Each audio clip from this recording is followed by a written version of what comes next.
Europe के एक और खूबसूरत मुल्क के बारे में बात करेंगे और जानेंगे वहाँ के क़वाइद और ज़वाबित। इस मुल्क में ऐसे क़वानीन हैं जो बाकी तमाम यूरोप के ममालिक से बिल्कुल अलग हैं।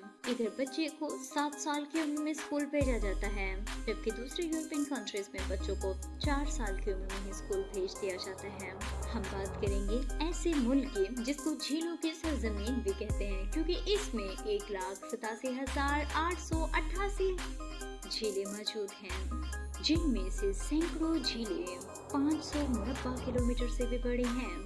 इसका एक और अजीबोगरीब कानून ये है कि अगर आप ट्रैफिक कवानीन के खिलाफ वर्जी करते हुए पकड़े जाएं, तो आपको होने वाला चालान आपकी आमदनी के हिसाब से किया जाता है। काफी लोग ऐसे भी हैं जो इस कानून की जद में आ जाते हैं, जिन्हें लाखों नहीं बल्कि करोड़ों देकर अपनी जान छुड़ानी पड़ती है। कुछ लोग अपनी आमदनी कम शो करवा कर ऐसे बड़े बड़े जुर्मानों से बच जाते हैं। मज़ीद मालूमात के लिए हमारे साथ जुड़े रहें।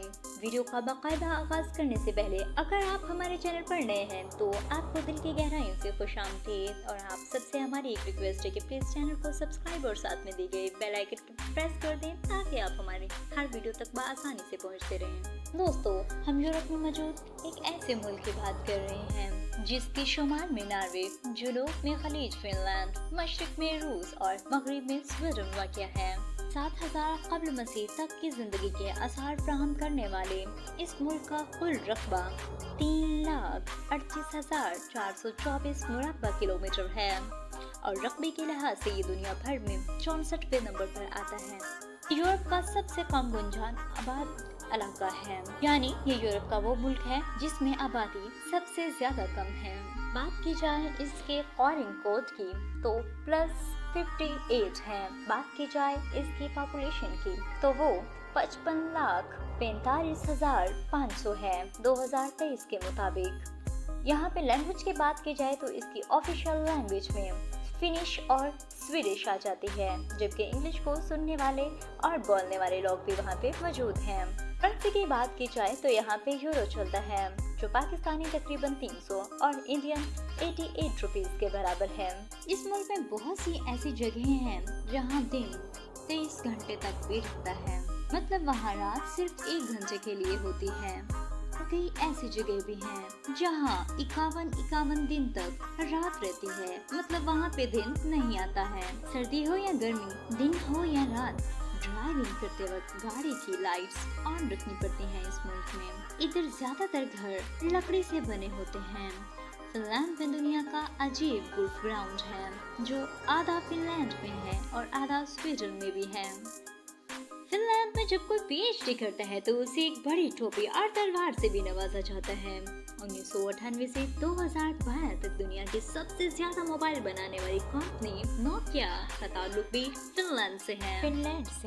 जी हाँ दोस्तों, सबसे पहले जो कंपनी थी नोकिया की वो फिनलैंड में ही थी, और इधर से ही मोबाइल दूसरे ममालिक को भेजे जाते थे।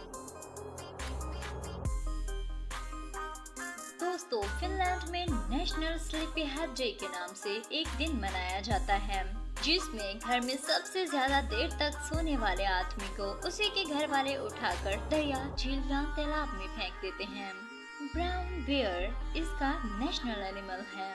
500 से 2000 यूरो तक फिनलैंड हुकूमत अपने जॉबलेस सिटीजन को वजीफा देती है। फिनलैंड में जुआ खेलने पर कोई पाबंदी नहीं, बल्कि उसका मुकम्मल कंट्रोल हुकूमत के पास होता है। इन जुओं से आने वाली आमदनी गरीबों और लाचारों के लिए इस्तेमाल होती है। इसका एक और अजीब व गरीब फैक्ट ये है कि इस मुल्क में हर साल एक खेल मुनक्किद होता है, जिसमें लोग अपनी बीवियों को अपने कंधों पर उठाकर रेस लगाते हैं, जिसमें जीतने वाले को एक बड़े इनाम से नवाजा जाता है, और उसके साथ ही उसकी बीवी के वजन के बराबर उसे शराब बतौर इनाम दी जाती है। ये दुनिया में मौजूद 2 ममालिक में से एक है जिसने 1908 से लेकर अब तक हर ओलंपिक मुकाबले में मेडल्स जीते हैं। बेसबॉल से मुशाबत रखने वाली खेल पीसा पालो इसकी कौमी खेल है। इसके अलावा आइस हॉकी, बेसबॉल, फुटबॉल और बास्केटबॉल भी शौक से खेली जाती हैं। फिनलैंड में सियाहत को बहुत ज़्यादा फ़रोग़ दिया जाता है। फिनलैंड अपनी खूबसूरती की वजह से और खूबसूरत झीलों की वजह से, अपनी हरियाली की वजह से, अपनी खूबसूरत पहाड़ों की वजह से, स्पेशली अपने बीचेस की वजह से हर साल लाखों नहीं बल्कि करोड़ों सियाहों को अपनी तरफ माइल करता है। इसके अलावा बात करेंगे कि अगर आप यहाँ पे एज अ स्टूडेंट आते हैं, एज अ वर्कर आते हैं, तो आपको क्या बेनिफिट्स हो सकते हैं। आप यहाँ पे आते हैं तो आपके लिए क्या फैसिलिटीज़ होंगी, किस तरह की जॉब्स होंगी, आप यहाँ पे किस तरह अर्न कर सकते हैं।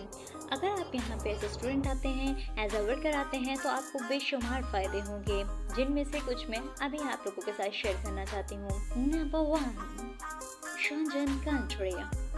फिनलैंड जो कि शेंजन कंट्रीज़ में आ जाता है, तो इसका मतलब है बाय ट्रेन आप ट्रैवल कर सकते हैं 26 कंट्रीज़ में मार्च, जिनमें Switzerland, Germany, Poland, Latvia, Lithuania और अदर आ जाते हैं, फ्रांस, बेलारूस और भी बहुत सारे इनमें आ जाते हैं। आप ना सिर्फ दूसरी कंट्रीज़ में ट्रैवल कर सकते हैं, आप वहाँ जॉब के लिए भी अप्लाई कर सकते हैं, आप वहाँ पे जाके स्टडीज़ भी कर सकते हैं, आप वहाँ जाकर सेट भी हो सकते हैं। अगर आप एज अ स्टूडेंट यहाँ पे आते हैं और आप अपनी रेलिवेंट डिग्री कंप्लीट करने के बाद दूसरे मुल्कों में जाके जॉब के लिए अप्लाई करते हैं, 26 कंट्रीज़ में आपकी जॉब हो जाती है, तो आप वहाँ पे परमानेंटली रह सकते हैं। इसके अलावा वर्कर्स के लिए भी ये फैसिलिटीज़ होती हैं कि वो किसी भी कंट्री जाकर अपनी जॉब वगैरह कर सकते हैं और अच्छी खासी अर्निंग कर सकते हैं। Number 2, less budget. अगर आप बात करते हैं दूसरे यूरोपियन कंट्रीज़ की, तो वहाँ पे अगर आप जाते हैं लाइक यूके हो गया, कनाडा हो गया, लंदन, मतलब इनमें जाते हैं तो ऑस्ट्रेलिया वगैरह में, तो आपको हाई अमाउंट इन्वेस्टमेंट करनी पड़ती है, एजेंट को आपको बहुत ज़्यादा पैसा देना पड़ता है। लेकिन बात करें शेंजन कंट्रीज़ की, तो आपको इतना ज़्यादा बजट नहीं लगाना पड़ता, आप कम बजट में यहाँ पे आ सकते हैं।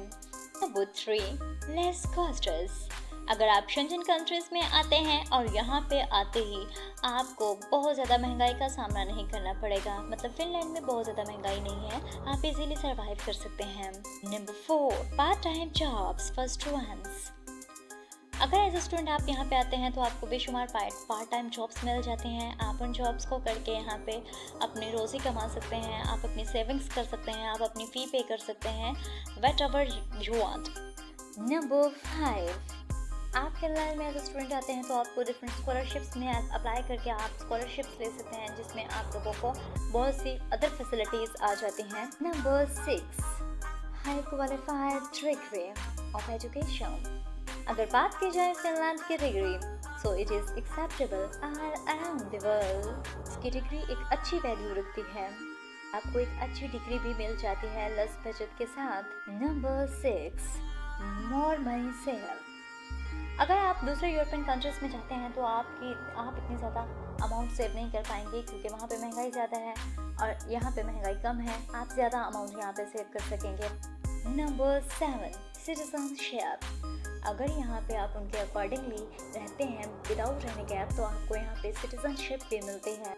नंबर 8, अगर आप यहाँ पे आके रहते हैं और उनके अकॉर्डिंगली रहते हैं, उनकी रिक्वायरमेंट्स को फुलफिल करते हैं, तो आपको यहाँ का पासपोर्ट भी मिलता है, जिसकी वजह से आप फर्दर डिफरेंट कंट्रीज में ट्रैवल कर सकते हैं, ना सिर्फ ट्रैवल कर सकते हैं बल्कि सेट हो सकते हैं।